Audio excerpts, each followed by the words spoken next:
අයිබෝන් ඉතින් අද අපේ ඊළඟ කුකින් ටෙක්නික් එක විදිහට අපි තෝරගත්තේ ස්ටීම්.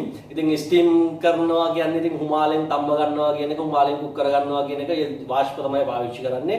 ඉතින් ස්ටීම් කරනකොට ෆුඩ් එකක් ඔයාලා දැනගන්න ඕන පොඩි දේවල් ටිකක් තියෙනවා. ඉතින් සාමාන්‍යයෙන් ස්ටීම් ෆිෂ් එකක් පාවිච්චි කරන්නේ ඒෂියන් සයිඩ් එකේ. නමුත් යුරෝපියන් වලත් ස්ටීම් කරනවා. ඒකේ ප්‍රශ්නයක් නැහැ. අපේ ගෙදරත් අපි ස්ටීම් කරනවා ඉඩියප්පම් වගේ දෙයක්.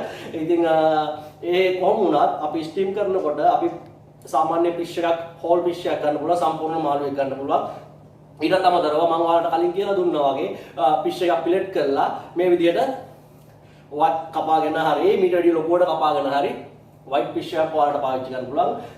වයිට් ෆිෂ් එකක් තමයි සාමාන්‍යයෙන් ස්ටීම් වලට ගන්නෙ.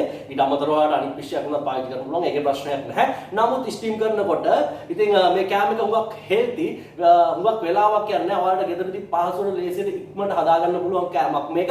ඒ වගේම මේ වගේ දෙයක් රයිස් එකක් එක්ක ඔයාලට සර්ව් කරන්න පුළුවන්. ඒකේ කිසිම ප්‍රශ්නයක් නැහැ. ඉතින් අපි යනවා ගිහින් බලමු කොහොමද අපේ ස්ටීම් ෆිෂ් එක හදාගන්නේ කියලා.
එහෙමනම් අපේ ෆිෂ් ඩිෂ් එක හරි. ඉතින් මේක හුඟක් හෙල්ති. ඒ වගේම හුඟක් රසවත්.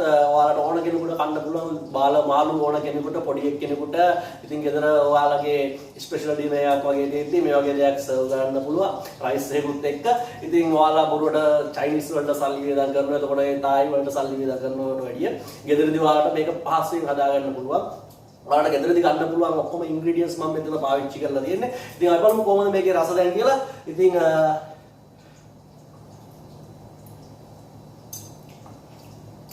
සුපර් මේක රසයි මේක වගේ මුවක් හෙල්ති. ඉතින් එහෙනම් ඔයාලත් මේක ගෙදරදී try කරලා බලන්න. ඒ වගේම ඔයාලා අපිව subscribe කරන්න, අපිට comment කරන්න. ඔයාලගේ වටිනා comment එක අපිට මුවක් වටිනවා. ඉතින් එහෙනම් අපි ඊළඟ වීඩියෝ එකකින් හම්බ වෙනතුරු සියලු දෙනාටම ආයිබෝවන්, stay healthy.